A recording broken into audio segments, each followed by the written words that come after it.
एक लफ्ज नहीं निकल रहा है उनके मुंह से। महिलाओं की सशक्तिकरण की बात करते हैं बहनों, जब जब महिला पर अत्याचार होता है मोदी जी चुप रहते हैं, मुंह फेर लेते हैं अपना, या फिर जिसने अत्याचार किया है उसकी रक्षा करते हैं। हाथरस में ऐसा हुआ, उन्नाव में ऐसा हुआ, मणिपुर में ऐसा हुआ, कर्नाटक में तो मंच पे आ गए। जिसने अत्याचार किया था 200 महिलाओं के साथ, उनके साथ मंच पे आ गए और कहा कि इनके लिए वोट दोगे तो मोदी को वोट मिलेगा। आरक्षण की बात की, क्या हुआ?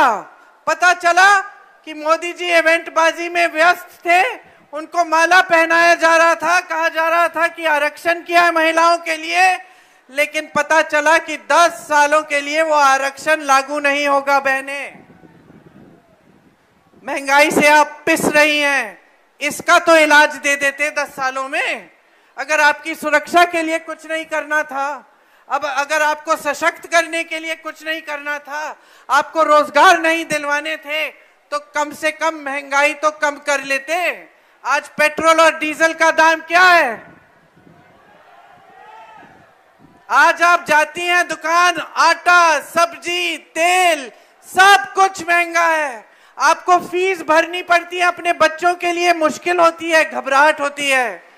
घर में कोई बीमार पड़ता है, घबराहट होती है कि किस तरह इलाज कराएंगे। बच्चा बड़ा हो रहा है, उसको शिक्षित करना है, ट्यूशन की फीस भरनी है, घबराहट होती है। कर्ज लेते हैं लोग, कर्ज में डूबते हैं। आज का किसान क्या कर रहा है? कमा नहीं पा रहा है। ये तीसरा मुद्दा है राष्ट्रीय, कि आज खेती से किसान कमा नहीं पा रहा है, उसकी कमाई खत्म हो गई है। हर खेती के सामान पर क्या डाला है मोदी जी ने? जीएसटी डाल दी है। हर सामान पर जीएसटी डाला है, ताकि हर सामान महंगा हो गया है। खाद समय पे नहीं मिलता, नुकसान होता है तो भुगतान नहीं मिलता, सब कुछ महंगा हो गया है। किसान कमा नहीं पा रहा है। किसान आत्महत्या करता है 1 लाख रुपए के लिए, 50,000 रुपए के लिए, 2 लाख रुपए के लिए, और मोदी जी माफ करते हैं किसके लोन? 22 खरबपतियों के 16 लाख करोड़ रुपए मोदी जी माफ करते हैं। देश के किसान के लिए 1 रुपया माफ नहीं करते मोदी जी। मोदी जी से पूछिए किसानों की क्या समस्या है, मुंह बंद, कुछ नहीं बोलेंगे। जानते हैं क्यों? क्योंकि 10 सालों में उन्होंने कष्ट नहीं किया है ये पता करने का कि किसानों का इस देश में क्या कष्ट है। 10 सालों में एक बार किसी किसान के साथ खेती में नहीं दिखे हैं ये पूछते हुए कि आपकी समस्या क्या है। आप ये जो बहा रहे हो अपना पसीना रोज रोज, ये जो मेहनत कर रहे हो, इससे जो तुम्हारी कमाई, आपकी कमाई खत्म हो रही है, इसके बारे में मोदी जी आपसे पूछते नहीं है। एक बार किसी गरीब के घर में नहीं जाते, किसी गरीब से नहीं पूछते कि तुम सुबह उठते हो, नौकरी ढूंढने जाते हो, तुम्हें दिहाड़ी कितनी मिलती है। मोदी जी को यह भी नहीं पता कि अगर 2-3 दिन की दिहाड़ी नहीं मिलती तो आज देश का जो श्रमिक है भूखा सोता है, उसके बच्चे भूखे सोते हैं। यह भी नहीं मालूम है मोदी जी को। चुनाव के प्रचार के लिए आते हैं, बेरोजगारी की बात नहीं करते, महंगाई की बात नहीं करते, किसानों की बात नहीं करते, महिलाओं की बात नहीं करते, श्रमिकों की बात नहीं करते, तो क्या बात करते हैं भाई और बहनों? सुना है आपने? हिंदू मुसलमान, तो कितने चुनाव जिताएंगे आप इनको इस विषय पे? 2 जिता दिए।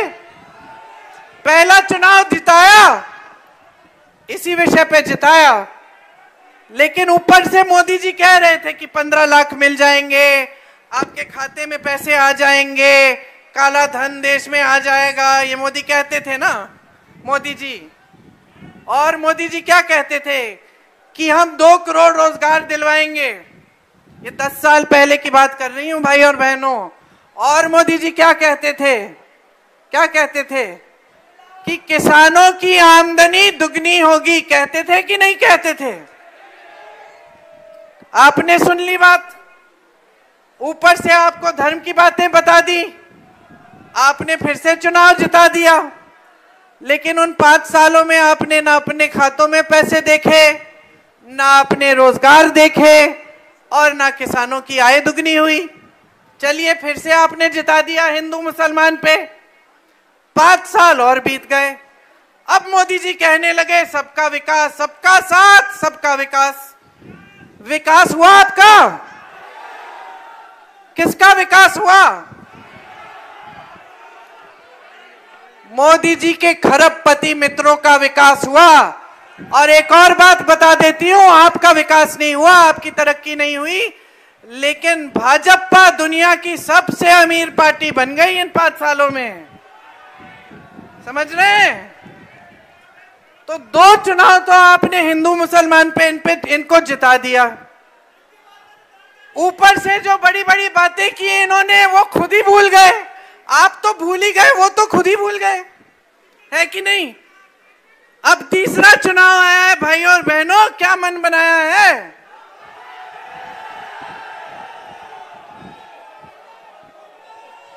अब सुन लीजिए बढ़िया बात क्या है। पहले तो 10 सालों से ज्यादा, मेरे ख्याल से 15 सालों से तो मोदी जी आपको कह रहे हैं कि कांग्रेस पार्टी धर्म विरोधी पार्टी है। कह रहे हैं कि नहीं? हिंदू विरोधी पार्टी है, धर्म विरोधी पार्टी है, इसके नेता ऐसे हैं वैसे, कहते हैं कि नहीं? कहते हैं। अब आप मुझे बताइए कांग्रेस पार्टी के सबसे बड़े नेता कौन थे? महात्मा गांधी जी। महात्मा गांधी जी थे कि नहीं? हमारे आजादी का जो आंदोलन था, महात्मा गांधी सबसे बड़े नेता थे। वो आंदोलन किसकी सीख पे चला? भगवत गीता की सीख पे, सत्य और अहिंसा के आधार पर।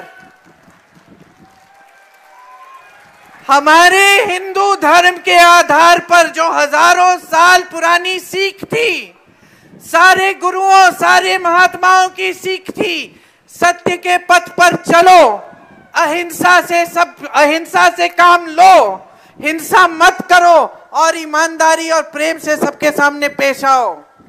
ये कौन से धर्म की सीख है? ये हमारे हिंदू धर्म की हजारों साल पुरानी सीख है। इसी के आधार पर हमारा पूरा स्वतंत्रता आंदोलन चला। महात्मा गांधी जी को जब नथुराम गोडसे जी ने गोली मारी तो महात्मा गांधी जी के मुंह से कौन से शब्द निकले? बोलिए फिर से बोलिए।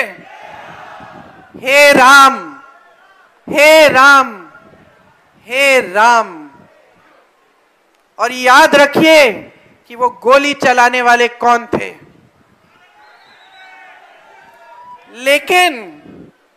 लेकिन असली बात तो ये है भाई और बहनों कि मोदी जी ने खुद पिछले हफ्ते एक इंटरव्यू दिया और उस इंटरव्यू में क्या बोल गए? वाराणसी गए थे अपने संसदीय क्षेत्र में, कभी कभी जाना होता है, कभी कभी। फिक्र मत करिए, वहां भी किसी के गरीब के घर में नहीं गए, वहां भी किसी गांव में नहीं गए। हाँ, फोटो खिंचवाने अच्छी साफ सुथरी जगह में गए हैं जहां बाकी लोग नहीं घुस पाए। साफ सुथरी जगह में इंटरव्यू देने गए। क्या बोला मोदी जी ने? मोदी जी ने ये बहुत अनोखी बात बोली कि अगर मैं हिंदू मुसलमान करता तो मैं प्रधानमंत्री पद के लायक नहीं होता। ये मोदी जी ने बात कही है। आपने तो 2 चुनाव में इसी आधार पर वोट डाल दिया मोदी जी को। अब मोदी जी 10 साल बाद खंडन कर रहे हैं कि भाई ये मेरी विचारधारा ही नहीं है, ये मेरी राजनीति ही नहीं है, ये मेरी नीतियां ही नहीं है। खुद खंडन कर डाला। अरे खुद अपने मुंह से कह डाले कि मैं प्रधानमंत्री बनने के लायक ही नहीं हूं, अपने मुंह से कह डाले। और सुनिए भाई और बहनों, कहानी खत्म नहीं हुई है। अगले दिन मोदी जी प्रचार के लिए निकले। अगले दिन क्या कहते हैं? हिंदू मुसलमान, हिंदू मुसलमान, हिंदू मुसलमान। तो देख लीजिए, मैंने आपसे पूछा कि मोदी जी से के मुंह से क्या लफ्ज निकलते हैं, आपने कहा हिंदू मुसलमान। ठीक है, तो इसको मैंने आपको ये बात समझा दी। दूसरी बात क्या निकलती है मोदी जी के मुंह से आजकल, कि सावधान रहिए, ये कांग्रेस पार्टी का जो घोषणा पत्र है ये बहुत खतरनाक है। इसमें ऐसी ऐसी चीजें लिखी हैं कि कांग्रेस पार्टी एक एक्सरे की मशीन लेकर आपके घरों में घुसेगी और उस एक्सरे मशीन से आपके मंगलसूत्र ढूंढेगी और उनको चुरा लेगी। ये हमारे देश के परम आदरणीय प्रधानमंत्री श्री नरेंद्र मोदी जी अपने मुंह से बातें कह रहे हैं। अब मैं आपसे पूछना चाहती हूं कि कोई ऐसी एक्सरे मशीन है जो मंगलसूत्र ढूंढ के निकालती है? इस दुनिया में है? ऐसी बनी है कोई एक्सरे की मशीन?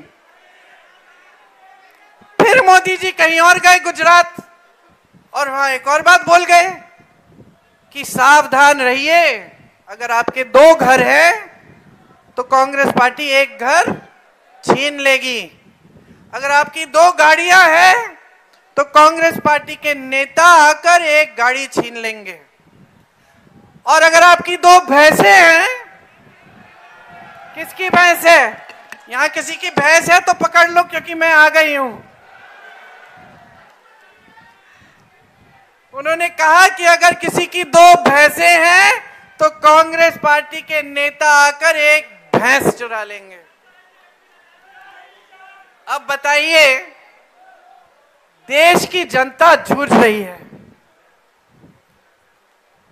किसान कमा नहीं पा रहा है, नौजवान रोजगार नहीं पा रहा है, महंगाई से मेरी बहन परेशान है, रो रही हैं, गैस का सिलेंडर क्या कुछ नहीं मिल रहा है। और मोदी जी चुनावी मंच पर आकर भैंस, मंगलसूत्र चुराने वाली बातें, हिंदू मुसलमान की बातें कर रहे हैं। ये हमारे देश के प्रधानमंत्री जी हैं जिन्होंने कल बिहार में ऐसा बयान दे डाला कि हम लोगों को, जो उनके विरोधी हैं, हमें शर्म आई कि हमारे देश के प्रधानमंत्री ऐसी ऐसी बातें कर रहे हैं। क्या बोला? हाँ, ये मैं नहीं बोलूंगी, लेकिन आप जानते हैं कि क्या बोला। आप जानते हैं कि क्या बोला।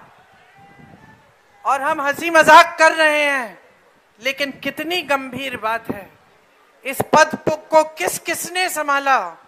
जवाहरलाल नेहरू, इंदिरा गांधी जैसी शहीद, लाल बहादुर शास्त्री, मनमोहन सिंह जी जिन्होंने इस देश की अर्थव्यवस्था को एकदम पूरी तरह से सक्षम बनाया, राजीव गांधी जी जो इस देश के लिए शहीद हुए। मैं तो कहती हूं कि कोई भी प्रधानमंत्री रहा हो, किसी भी पार्टी का रहा हो, किसी ने इस पद की गरिमा, इस पद की मर्यादा को इस तरह नहीं तोड़ा। किसी ने इतनी स्तरहीन बातें नहीं की जिस तरह से आज की जा रही हैं। और दुख की बात पता है क्या? सबसे बड़ी दुख की बात यह है कि हम सब देशवासी हैं, हम सब के प्रतिनिधि हैं मोदी जी। चाहे हम उनको वोट दें ना दें, चाहे हम कांग्रेस के हों, कहीं के हों, मोदी जी हम सब के प्रतिनिधि इसलिए है क्योंकि हमारे प्रधानमंत्री हैं। हमारी समाज की एक गरिमा है, हमारे देश की एक बहुत पुरानी परंपरा है, हमारे धर्म ने सिखाई, सभी धर्मों ने सिखाई, जितने भी धर्म हमारे देश में हैं सभी ने सिखाए। एक बोलने का तरीका होता है, एक आंखों की शर्म होती है, लेकिन मोदी जी किसी चीज की परवाह न करते हुए सिर्फ सत्ता के लिए कुछ भी करने को राजी हो गए हैं। और हम सब देशवासी हैं, हम सब देखकर चौंक रहे हैं कि कितना स्तर गिराएंगे, इस पद की कितना स्तर गिराएंगे। ये उचित नहीं है बहनों और भाइयों। जो इन्होंने 10 सालों में किया है हमारे देश में, ये सही नहीं है भाइयों और बहनों। हमारे लोकतंत्र को हर तरह से कमजोर किया है। जहां आपने प्रदेश की सरकार बनाई जो भाजपा की नहीं थी, वहां पैसे खिला खिला के, घूस दे देकर, विधायकों को खरीद के सरकार बदलवाई। खुलेआम किया ये काम, मीडिया ने वाह वाह किया उनका, जनता देखती रही। जनता ने चुना किसी को तो था, सरकार आई किसी और की। मोदी जी को शर्म नहीं आई कि लोकतंत्र का इस तरह से उल्लंघन हो रहा है। न्यायपालिकाओं को कमजोर करने का काम किया, दबाव डाला जजों पर, न्यायाधीशों पर। शर्म नहीं आई उनको। ये मीडिया के मेरे सारे दोस्त यहाँ हैं, खरबपतियों ने सारे मीडिया के चैनल खरीद लिए। आपने आंदोलन किया, किसान आंदोलन हुआ, मीडिया के जरिए मोदी जी और उनके सारे नेताओं ने किसानों को कैसी कैसी बातें, क्या देशद्रोही का दर्जा दिया, आतंकवादी का दर्जा दिया किसानों को, और देश चुप रहा। उनको शर्म नहीं आई मोदी जी को। महिलाओं पर मैंने कहा अत्याचार हुआ, उनकी सरकार, उनके प्रशासन ने अत्याचारियों की रक्षा की, मोदी जी को शर्म नहीं आई। और आज 10 साल बीत गए हैं। जो सेना में शहीद होने के लिए तैयार होते थे, जिन बच्चों को मैंने अपनी आंखों से देखा है उत्तर प्रदेश की गांव में, यहाँ पंजाब में भी, हिमाचल में, हरियाणा में, उत्तराखंड में दौड़ लगाते हुए 3 बजे 4 बजे सुबह, क्योंकि कहते थे हमें सेना में भर्ती होना है, हमें अपने परिवारों का देखभाल करना है, हम इस देश के लिए शहीद होने के लिए तैयार हैं। उनका जज्बा भी नहीं समझ पाए मोदी जी, फिर भी उनको शर्म नहीं आए। वो अग्निवीर जैसी स्कीम लाए कि 4 साल सेना में भर्ती हो, वापस घर आओ और फिर से बेरोजगार हो, और अगर शहीद हो जाओगे इस देश के लिए तो शहीद का दर्जा भी नहीं मिलेगा, आपके माँ बाप को पेंशन भी नहीं मिलेगा शहादत का। ये लाए मोदी जी तोहफा इनके लिए, इस देश के नौजवानों के लिए। तो हर स्तर पर नाकामयाब रहे हैं। शर्म आनी चाहिए इनको कि आज आपके सामने आकर इस तरह से बहकी बातें कर रहे हैं, आपके ध्यान को भटकाने की कोशिश कर रहे हैं, आपको ये कहने की कोशिश कर रहे हैं कि तीसरी बार धर्म के आधार पर इनको सत्ता दे दो। कौन से भगवान कहते हैं, मैं पूछना चाहती हूं, कौन से भगवान कहते हैं कि आपको किसी पार्टी को वोट देना है? इस देश में जितने भी धर्म हैं, हिंदू धर्म की शुरुआत है, हिंदू धर्म, सिख धर्म, मुसलमान धर्म, सारे धर्म इस देश में जितने भी धर्म हैं, सभी एक बात कहते हैं, ईमानदारी से अपना जीवन जियो, सत्य के पथ पर चलो, एक दूसरे से प्रेम की भावना रखो, इस देश को एकजुट रखो। ये सभी धर्म कहते हैं, सभी धर्म कहते हैं, सभी भगवानों ने कहा, सभी महात्माओं ने कहा। किसी भगवान ने नहीं कहा कि भाजपा को वोट दीजिए, कमल पे बटन दबाइए। और आज अगर भगवान आपके सामने उतर जाते, तो किसी भी धर्म के भगवान होते तो वो यही कहते कि अपनी सच्चाई पर उतरो, जागरूक बनो, इस देश की जनता हो, ये देश तुम्हारा है, इस धरती में तुम्हारा खून है, तुम्हारा पसीना है, तुम्हारे पूर्वजों की शहादत है। जागो, यही कहते भगवान आपको कि जागो, पहचानो, जो तुम्हारे लिए काम करता है उसे पहचानो, जिसके दिल में तुम्हारे लिए हमदर्दी है उसे पहचानो, जो 4000 किलोमीटर पैदल चल के दिखाता है तुम्हारी समस्याओं को सुनने के लिए, उसे देखो। और भगवान यही कहते कि आपके सामने जो झूठों की कतार लगा देते हैं, जो झूठ पे झूठ बोलते हैं, जो आपको झूठे वादे बताते हैं, जो उन एक वादे पे अटल नहीं रहते, एक वादे पर खरे नहीं उतरते, उनको भी पहचानो। आज कोई भगवान आपके सामने आते तो वो यही कहते कि देशवासियों, तुम्हारी सच्चाई यही है कि महंगाई से तुम मर रहे हो, तुम्हारी सच्चाई ये ही है कि तुम खेती में सुबह से शाम तक मेहनत करते हो, तुम्हें कुछ नहीं मिलता। कहते देशवासियों, तुम्हारी सच्चाई यही है कि तुम शिक्षित हो, बीएससी पास हो, बीटेक पास हो, एमएससी पास हो, तुम्हें रोजगार नहीं मिल रहा, कि तुम महिला हो, तुम्हें कहीं सुरक्षा नहीं मिल रही, तुम्हें सक्षम बनाने की कोई योजना नहीं है, तुम्हें घबराहट हो रही है कि तुम्हारे बच्चे बड़े होकर क्या करेंगे जब रोजगार ही नहीं है। यही सच्चाई भगवान आपको दिखाते और भगवान कहते कि अपने विवेक को इस्तेमाल करो, जागरूक बनो, जो पार्टी तुम्हारी बात करती है उसको पहचानो, तुम्हारी सच्चाई क्या है वही देश की सच्चाई है। ये टीवी पे दिखने वाली सच्चाई नहीं है, ये बड़े बड़े इवेंट नहीं है, ये जो दुनिया भर से प्रधानमंत्री और राष्ट्रपति आकर मोदी जी की तारीफ हर रोज करते हैं, ये आपकी सच्चाई नहीं है। सच्चाई वही है जो आप जान रहे हैं सुबह से शाम तक, उस सच्चाई पर उतरो। आज कांग्रेस पार्टी आपके सामने, कांग्रेस पार्टी के एक एक नेता आपके सामने आकर आप ही के काम की बात करते हैं। हमारी गारंटी है, और हम गारंटी क्यों कहते हैं इन्हें, क्योंकि जहां जहां हमारी प्रदेश की सरकारें हैं वहां हम करके दिखा रहे हैं। कर्नाटका और तेलंगाना में मेरी बहनों, हर गरीब परिवार की सबसे बड़ी महिला के खातों में आज 2000 रुपए हर महीने जा रहे हैं। और कांग्रेस पार्टी कह रही है कि केंद्र में हमारी सरकार बनेगी तो 8500 रुपए हर महीने आपके खातों में भी डाले जाएंगे। हम कह रहे हैं कि महिलाओं को सक्षम करने के लिए, आत्मनिर्भर बनाने के लिए सरकारी पद जितने भी हैं उनमें से 50% महिलाओं को जाएंगे। हम कह रहे हैं कि हमारे नौजवान भाइयों और बहनों, आप स्नातक पास हो तो आपके लिए 1 साल की अप्रेंटिसशिप का प्रोग्राम लाएंगे, जिसमें आपको कम से कम सालाना 1 लाख रुपए की कमाई होगी और आपका हुनर बढ़ाया जाएगा।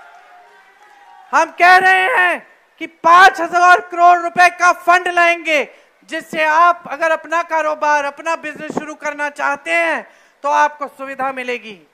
ये जो 30 लाख पद मोदी जी ने शायद अंबानी जी और अडानी जी के लिए खाली रखे हैं, ये हम भर के दिखाएंगे आपको। कांग्रेस पार्टी ने जहां जहां सरकार बनी वहां वहां किसानों के कर्ज माफ करने का काम किया।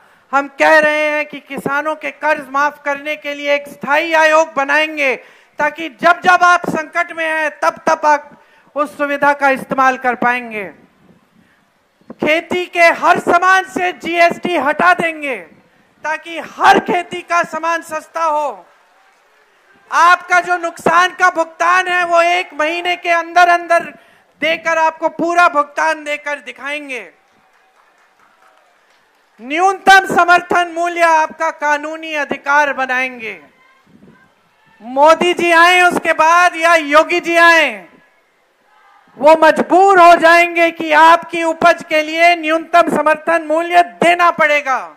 जिस तरह से हमने उन्हें मजबूर किया कि आपको आज राशन दे रहे हैं, कानून लाए थे हम भोजन के अधिकार का कानून, जिसके तहत ये कानूनी अधिकार बन गया था गरीब परिवारों का कि कोई भी सरकार आए तो आपको राशन देना पड़ेगा। इसलिए मोदी जी आपको 5 किलो राशन दिलवाते हैं।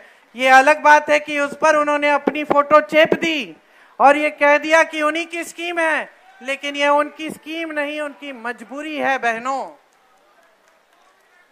इसी तरह से श्रमिकों के लिए हमने तय किया है कि पूरे देश भर में 400 रुपए से कम दिहाड़ी कोई नहीं दे पाएगा। ये कानून बनेगा। जैसे हम गांव में मनरेगा लाए और मोदी जी ने उसको कमजोर किया, हम मनरेगा, गांव वाले मनरेगा को मजबूत करेंगे और शहरों में मनरेगा लाएंगे, जैसी स्कीम लाएंगे जिससे 100 दिन का रोजगार शहरों में भी पक्का मिलेगा। तो अब बताइए आपकी काम की बात कौन करता है? आपकी काम की बात कांग्रेस पार्टी शुरू से कर रही है।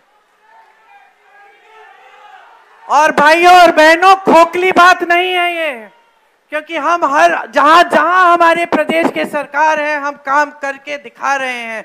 किसी से भी पूछ लीजिए, कर्नाटका में पूछिए, हिमाचल में पूछिए, ओपीएस हिमाचल में लागू है, तेलंगाना में पूछिए, जो गारंटी दी थी उनको पूरा करने का काम इन सारी जगहों में शुरू हुआ है।